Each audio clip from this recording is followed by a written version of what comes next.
Last year, our list was filled with great surprises and callbacks to 80s and 90s nostalgia. A long forgotten golden age superheroine was poised to make a return, and popular Marvel villains like Doctor Doom were in the spotlight. In 2024, Doctor Doom had everyone talking, though it wasn't because of anything Robert Downey Jr. said. Rick Remender brought back the gritty 80s skate punk scene with Grommets, a coming-of-age story full of attitude. Fans were locked into X-Men 97, eager to see where Season 2 take the mutant crew. And over in the world of Wolverine, a mysterious figure from his past stepped into the spotlight with a brand new solo series. A lot can change in just 1 year, and this list proves it. Hey everybody, I'm Izzy with Comics with IzzyVerseNYC, and this is your weekly Cover Price Top 10 Comics Rewind. We're looking back to 1 year ago at June 2024. The spotlight was on He-Man, Doctor Doom's buzz was building, X-Men 97 had fans fired up, overlooked heroes like Blonde Phantom were getting some attention, while new faces like Wolverine entered the scene. We're looking back at what was hot in June 2024 and seeing where those books stand in today's market. Remember to like this video and subscribe to Cover Price's channel. Also, turn on notifications to stay up to date on the latest comic book news. And with that said, let's go into our list with number 10. Number 10, Grommets number 1, David Lapham, and Morella Dinastinio, 1 in 10 variant, Image Comics, 2024. Capturing the essence of 80s punk rock and skateboarding, this book resonated strongly with a generation still actively collecting. This nostalgic factor alone makes it highly sought after. Adding to the allure, the 1 in 10 variant perfectly embodies the era's aesthetics, fueling even greater interest, particularly amid adaptation speculation. Last year, near mint raw copies were going for $15 with no 9.8 grade sales recorded.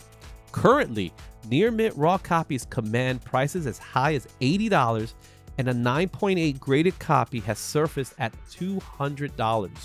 This significant surge in raw prices, coupled with the upward trajectory of 9.8s, marks it as a clear boost. I recently started reading Grommets digitally, and man, it is a blast. It hits that sweet spot with just the right of comedy, and it totally feels like an 80s John Hughes film on paper. If that's what the creative team was going for, then they nailed it. I'm all in, and I can't wait to see where this series takes me next. Number 9, New X-Men Volume 1, 133, Marvel Comics, 2002. This issue features the first appearance of Soraya Qatari, aka Dust, one of Marvel's earliest traditional Muslim characters, known for turning into a cloud of dust. Her subtle cameo in X-Men 97 finale sparked some interest, especially from newer fans. In 2024, near mint raw copies hit $17, and a CGC 9.8 sold for $258. A year later, raws hold steady at $16, which makes it a minor push, but 9.8s dropped to $190, making it a bust, showing that the hype didn't stick, at least for now.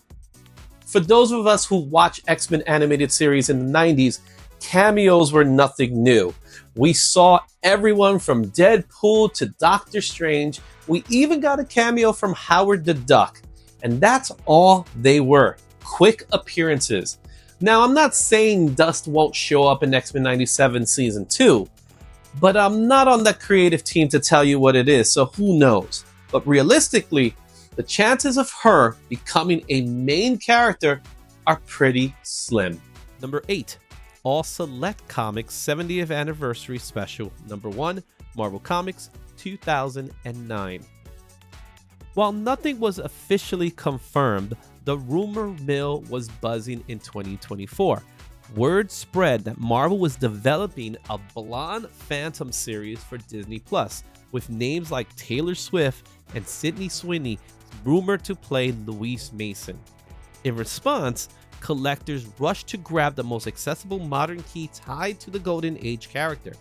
At the time, near mint raw copies sold for around $30, while there were no CGC 9.8s on record. 1 year later, with no updates and the hype fading fast, raw copies have dropped to just $5, and a 9.8 recently sold for just $28. Both the raw and the graded values clearly makes this book a bust. There's not much to say here. Milan Phantom is a rare Golden Age character who popped up on the spec radar, and that's about it. I didn't expect much from the rumor, and I hope most folks didn't either. Would it be cool to see her on the MCU? Who knows?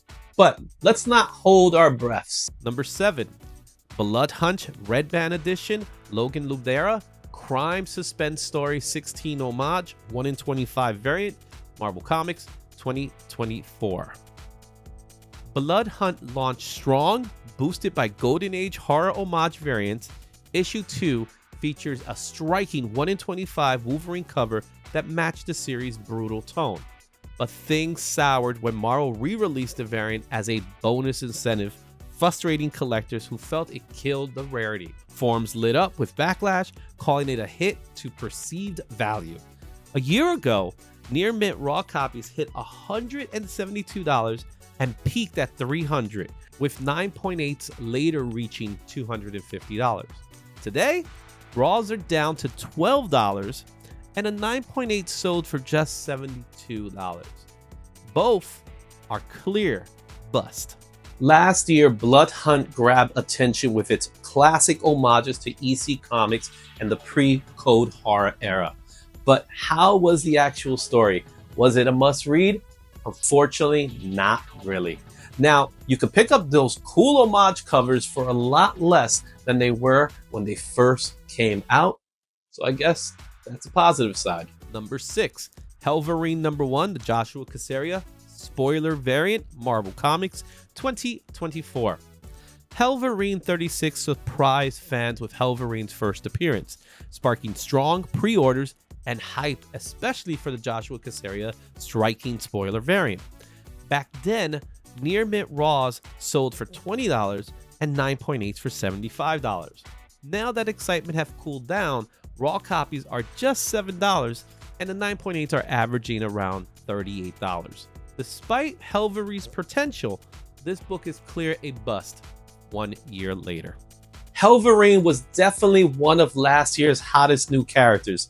His hype has cooled since then, but now he's facing against Hell Hulk, and I'm all in on it. Number 5, Masters of the Universe number 1, DC Comics, 1982. Last year, the He-Man movie made progress with Nicholas Galazine cast as the lead, sparking demand for He-Man's first comic appearance aimed at older readers. Near mint raw sold for $33 and 9.8s for $225. Despite the film's delay to 2026, interest grew. Recently, raws hit $42 and 9.8s are going for $268. With the movie coming, this book is clearly a boost. Images from He-Man and the Masters of Universe set have been popping up here and there, stirring up plenty of excitement. In my opinion, this book won't cool off anytime soon. So you could either take advantage of the current modest price or wait until after the movie launches. Either way, it's a bit of a gamble right now. Number 4, Doom number 1, Adi Granov variant, Marvel Comics, 2024. While the regular edition led the charts, this variant became a favorite for those who missed out. It captured Doom's brooding, dark essence and gained steady traction by June 2024. At its peak, near mint raw copies sold for $25 and 9.8s were going for $180. 1 year later, raw drops to $16 and 9.8 to $83. Despite Doom's lasting role, this book is clearly a bust for both raw and graded copies. This breathtaking cover by one of today's best, Adi Granov, perfectly captures the essence of Doctor Doom, the dictator of Latveria. At its current price, I wouldn't call it a bust.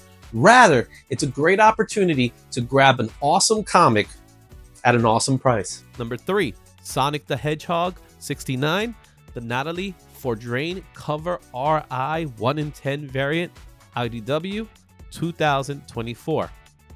Another Sonic 1 in 10 retailer incentive cover shows up on our list, performing well despite Sonic not being a top commercial driver. Many shops have under-ordered to save costs, but those who got them often scored standout books, with this one from Natalie Fordrain. No 9.8 sales in 2024 or in 25, but near mint raws sold for $19 last year and $20 this year. Overall, it's a fair push. Sonic the Hedgehog comics have a loyal fan base that always show up. I don't personally get the appeal, but that's okay. I'm not the target audience. The cover is cool, and at around $20, it's definitely worth a look. Number 2, X Factor Volume 1, Number 6, Marvel Comics 1986. X-Men 97 ended on a high note. This comic is the first full appearance of Apocalypse, which is a key moment for fans. The book saw a big spike during X-Men Apocalypse movie, despite poorly received by fans and critics. Excitement picked up again with Season 2 and rumors of an upcoming mutant saga for the MCU. Last year, near mint raw copies hit $50 and a 9.8 reached $410, but prices have dropped since then. Near mint raw copies are around $34 and 9.8s have gone down to $240. Despite the buzz, this book is a bust so far. Besides Magneto, there's no bigger villain in the X-Men than Apocalypse. That makes this first appearance a must-have for any X-Men collectors. If the prices drop, it's a great time to pick up a copy. I got my copy right there, and I'm glad that I do. Number 1, Doom number 1, Sanford Green, regular cover, Marvel Comics 2024. Among Doom's many one-shots, this issue gained the most attention. It landed at the right time, offering fans a powerful portrayal of the character while also paying tribute to the late rapper MF Doom, an icon with a cult following much like the villain himself. That mix of pop culture and comic lore made it a must-have. A year ago, near mint raw copies sold for $25 and 9.8s reached $200. Today, raws are up $45, which is a boost, but graded copies have slipped, with a 9.8 selling for $150. Doom number 1 is one of those rare books that keeps getting attention for different reasons each time. Last year, it caught fire due to the MF Doom tribute. This year, it's back in the spotlight because Robert Downey Jr. is reportedly using it as source materials for Avengers Doomsday, set to come out next year. Whatever the reason, this issue is staying on the radar for collectors hunting down key Doctor Doom titles. So proceed with caution. Over the past year, Key Comics has seen a mix of results in the aftermarket, largely shaped by media buzz, fan demand, and speculation. Books tied to major franchises like He-Man and X-Men 97 has stayed strong and gained value thanks to upcoming movies and shows. On the flip side, big variants like Blood Hunt number 2 and Wolverine number 1 have cooled off due to oversupply or fading hype. Retailer incentive covers, such as the Sonic the Hedgehog, remain steady but show only modest gain. And Doom number 1 still draws interest, especially in raw form, while graded copies haven't kept pace. In the end, media tie-ins and fan excitement continue to drive value, but overproduction and incentive fatigue can hold books back. As new projects hit the screen, expect some of these titles to heat up again. What a difference a year makes. Back in June 2024, the market was buzzing. Wolverine was the next big thing.